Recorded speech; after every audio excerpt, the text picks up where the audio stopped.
Greetings, everyone. It's Phil Amerson again with Dr. Robert Allen Hill. I'll call him Bob. He's the Dean of Mars Chapel at Boston University, and he's also a professor in the School of Theology. Bob, welcome again. It's good to have you here. Honored to be with you, Phil. We're going to talk on this episode about theological education. Both of us have given a lot of time and energy to that, and both of us, I think, have seen the changing world that is still there. What do you see at BU School of Theology, Bob, in these days? Who are the students that are there? What's happening with the pursuits of the faculty, that sort of thing? Well, thank you for the question. And Phil, you have had a long history in and through and with theological education yourself. You could probably and more fully respond to the question. I'm thinking any number of examples there from your own life and work.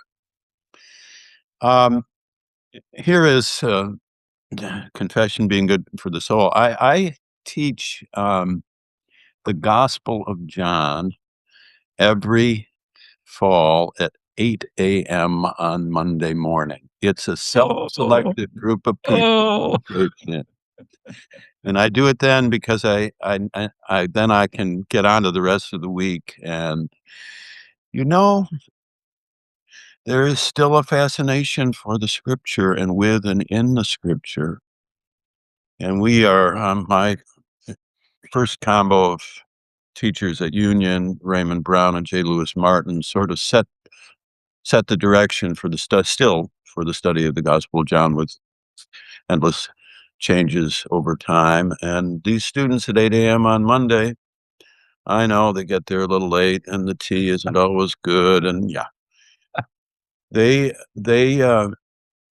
immerse themselves in the rendering of Scripture, and that's very important to me, particularly as a Methodist. And we can pause there, but so that continues apace, and I think that's very important.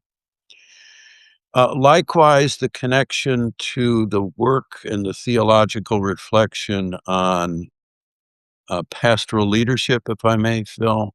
So I'm not teaching this year this course, but every now and then I teach a course has carries the name Pastoral Leadership, and what I mean by that is everything but Sunday.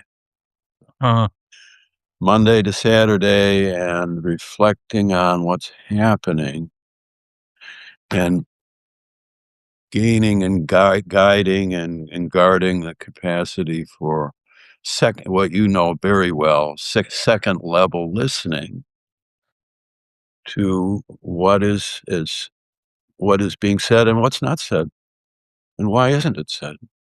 yeah. And that's where preaching and pastoral ministry, visitation come in. So I think theological education does best when it stays close to those sorts of things. We have just a range of opportunities for study at the School of Theology. And my dear friend Chris Evans, who's now just retired, brought the history of Methodism to bear, and Dana Robert, who's premier global, excuse me, voice and Christianity around the world, and any number of other folks who are really doing very well. Are fairly recent. Well, she's been here now since COVID, so 4 or 5 years. Our dean Sujin Pak brings her own intellectual zest, vim, vigor, vitality, pepperino, and so I'm a huge supporter of what we're trying to do here, and I'm grateful to be um, alongside and participate with these fine and now this faculty, fairly young faculty, which is Good, good too. Yeah. good. Well, and you've just set me off on 3 or 4 directions, and we don't have time to do them all. But what a great what a great, faculty, and, I mean, Sujin Pak was, on our faculty at Garrett back when I was there, I remember. and how can Chris Evans be old enough to retire? That's Exactly. impossible. Um, but and Dana Robert, oh, there's no one better in terms of international, questions around health and faith. Um, but I wanna go to the Gospel of John. I wanna go back to that, and I have been rereading, and I am amazed at how many, and I'd be interested, it feels to me as I read along, there are all of these turning points. I Mhm. used to think it gets summed up near the end when, "I tell you this so that you might have life," and but no, no, no. Almost from the beginning, there are these little moments of twist and turn. Mhm. For a long time, one of them was where Jesus says to the disciples, "I no longer call you servants, but friends." Yeah. So, uh, what would you share? How can we better approach maybe all of Johannine literature, but let's just talk about the Gospel of John, um, because I don't wanna go down that hole. Where might there be some places people should be attentive to what the writer is doing? Yeah, and you put it very well, Phil. I think one of the ongoing and captivating features of the fourth gospel is its sense of mystery to which you're pointing and probing. There's not just the first half of the gospel with the seven different signs, or the second half, really, which is the high priestly prayer. John still chooses to write a gospel, so he Mm, keeps more or less the gospel form and format.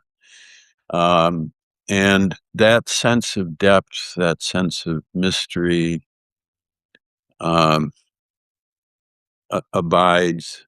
And and this is, from my angle of vision, a beautiful thing. Even for somebody who's fairly new to the study of scripture, it's evident. They catch that there's something different going on here. So here I'll spill the beans. The only word I require the students to remember from the course is different. If you don't hear anything else about the Gospel of John than this, John is very different. And you're pointing to that. excellent, excellent. Well, because we have limited time, we maybe need to do a whole podcast on maybe 10 weeks on I could but let's talk about theological education because one of the challenges for me has been the way pastoral ministry, uh, has lost its allure Mhm. for many younger people. And I know in many places, persons no longer are going after the MDiv degree. They may want to choose an MA, or if they receive an MDiv degree, they're not particularly interested in ministry in a local parish. And one of my projects in these last years of my life is to remind people of the romance of being in the parish. Or another way to put it is I'm not certain we've helped students know that they may not be the first responders in a time of crisis, but they're often one and a half. Yep. So reflect a bit about that, and I'm actually being a little more hopeful. I'm seeing some little boomlets of people who are interested in parish ministry, and I'm wondering if you see any of that, or how we might encourage people toward that larger vision of ministry in a parish.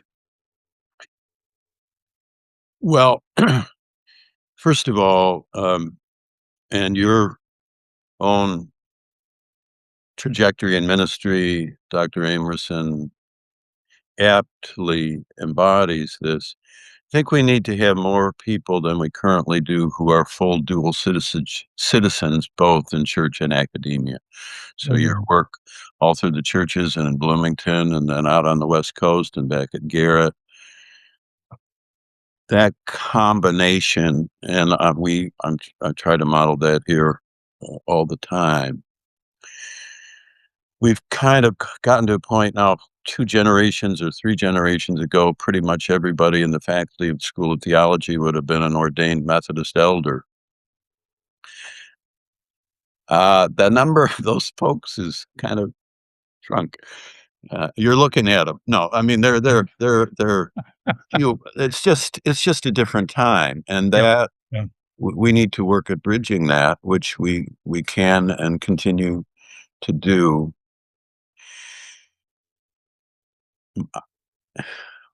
All I can say in broader scope is what a privilege to be in ministry.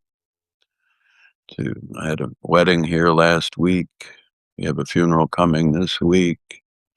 To be not only invited but welcomed into homes to speak about what we don't speak enough about in civil society generally, and church has a role to play in strengthening civil society, as you've indicated. But we don't. There's a rare beauty to um, that welcome into the lives, the depth of the lives of others, and it's a real privilege. And I think sometimes people don't quite catch that until they are appointed somewhere or sent somewhere or called somewhere, and then after a while, light goes on. Within that, I will simply add the regular minister of the gospel in a congregation or community really needs she needs to have some friends around with whom she can have coffee, who know the ministry as well. We don't do quite as much probably as we should do, and getting to know you, 1995, and all those good folks, Hennepin Avenue, Rod Wilmoth, and just a whole Tom yeah, Trotter, Mark Trotter, all yeah. these giants of faith and ministry. They stay with me, and I'm sure they do with you. Yeah, what this has led me in part to do is I for a while, looking at Minneapolis, would talk about the, clergy protesters, and I don't use that language any longer. To me, they are citizen advocates. Uh-huh. Uh, Better. they are voices for civic life, Yeah. and, or in Minneapolis, I love the citizen singer notion where they sing songs of resistance. I mean, Hennepin Avenue was filled on, more than one occasion with people just singing Yeah. songs of faith and resistance. So I think that's a piece of what I'm seeing. Yeah. Uh, and Bob, so I wanna move us in closing. I asked many of the people who visit, um, is there some item, a photograph, a poem, a story that keeps you, encouraged or focused in your ministry work? And if there is, would you share 1 or 2 of those with us? thank you, Phil. Just one. You mentioned poetry. Mhm. Over the years, and particularly here at Boston University, Robert Pinsky was here for such a long, wonderful Oh, yeah. time, and any number of others. The reverberations of the wondrous inheritance of poetry. The other week, I was quoting Shelley, the desire of the moth for the star, of the night for the morrow, the devotion to something afar from the sphere of our sorrow. So, if you want, for me, other than the scripture itself, it's the inheritance, the poetic inheritance that is not too far from us. And I try and keep that